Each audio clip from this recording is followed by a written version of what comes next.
Yes? Good day, ma'am. I'm Peter Longfellow. I have an appointment with Miss Monica. What's the nature of your appointment? Oh, I work for the newspaper, you understand. I was going to write about her paintings and hopefully help her become rich and famous. Who is it, Violet? Tell him I can't be disturbed. I'm dealing with a massive amount of mental opaqueness. Well, you heard her. She cannot be bothered at this time. Wait, we had an appointment. You have to let me in. Tell her I'm from the newspaper. I'm sorry, some other time. Wait, did you say newspaper? Hello, who are you? I'm Peter from the news... Oh, of course. How silly of me.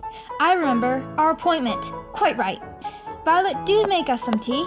All right. Coffee for me, thank you. Now then, perhaps you can help me. Help you? Indeed. This painting, what do you think it needs? To be painted? Very droll. But what shall I paint? I have but an hour, 2 tops, to create something that will speak to people, educate them, inspire them, even change their lives. Why so short of time? Deadlines, my friend. Deadlines. Well, that's a tall order. Ah, but it can be done. I just need... Inspiration? That! Yes, that. Well, when I need to be inspired, Panic? Well, no, I usually listen to the radio. Oh, well, we can try that first, I suppose.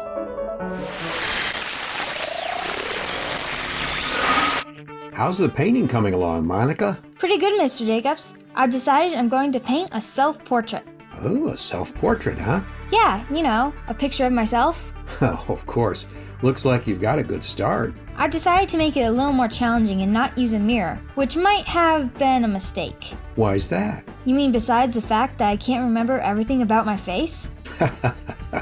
That is a bit of a challenge. You know, it's... Oh, I'll be right back.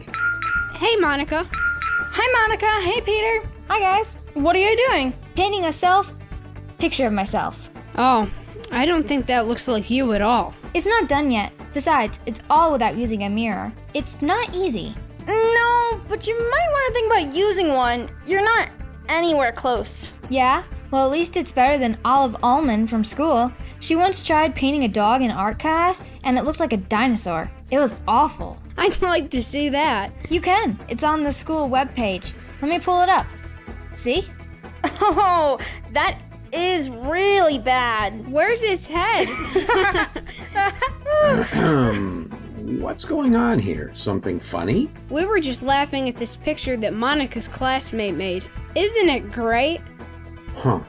Do you think she would be laughing about it too? Well, I mean, she didn't earlier when she showed it to us at class. I didn't think so.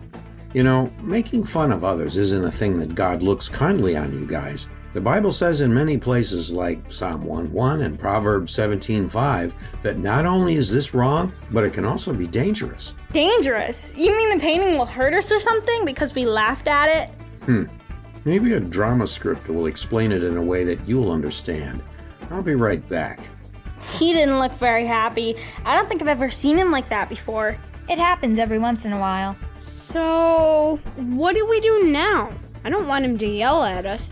I don't think he's going to yell. Besides, it's a drama script. How bad could it be? I guess.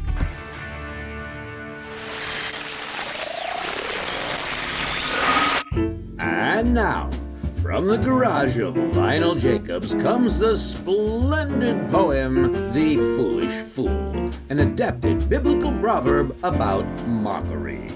Once upon a kingdom where knights and ladies dwelt, a jester to the queen did work. Me name is Roosevelt. Now Roosevelt had quite the wit, and would often play his games. I make rude noises, lark about, and call the royals names. You would think that the queen would not allow this sport. But you'd be wrong. It is his job to insult my court. How can this be? Is it not bad to use such nasty ploys? Come now, princess. It's just a game. It's what the court enjoys. The jester took this all to heart and mocked the great and noble. You're all a bunch of stuck-up pigs who are barely even mobile. Huh? It means they can't walk, That's really mean. the princess said. You ought to be ashamed. Never mind, my dear.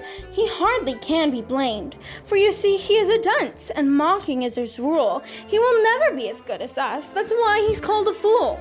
Wait just a minute, I'm definitely not less. When it comes to great people, I'm obviously the best. But the whole court simply laughed at this, and many rolled their eyes. You will all show me respect. Come on, stop it, guys. The moral is that mockery is unkind, as you've heard. We can be quite hurtful with just a little word. God tells us quite often to use our speech for good, to build up those around us, just like God's children should. What's more is that He warns us, and this I do believe, that if we dish out mockery, that we will receive.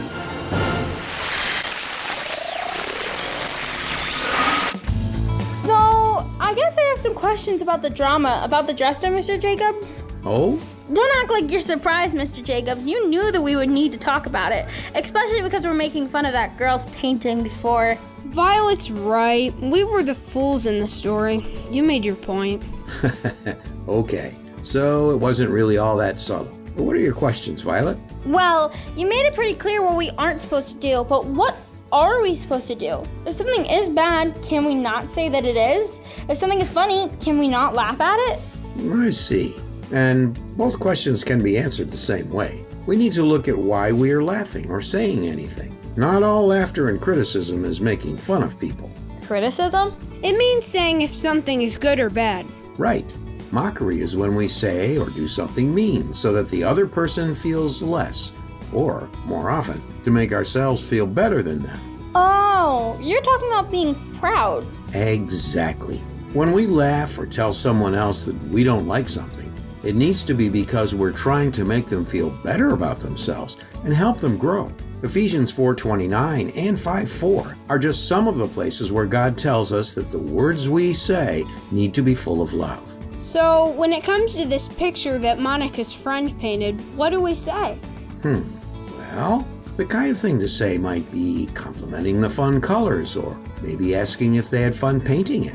Instead of talking about the painting itself, asking about the ideas behind it. After all, that's what most great painters are trying to do anyway, putting ideas and feelings on a canvas. They want people to learn about them through their work. And when we get to know people, it helps them realize that they are important. It helps us to know that as well. Wow, you sound like an art teacher or something, Mr. Jacobs. Well, I'll take that as a compliment. I think I'm gonna make a change to my painting. Why? It looks fine to me. Yeah, but after hearing all that, I want to give myself another challenge. I want to see if I can capture who I am, not just what I look like. That sounds like a good challenge. I look forward to seeing the final result. Alright, see you later. Gotta get to work. We should go too. Thanks for setting us straight, Mr. Jacobs. No problem, guys. See you next week.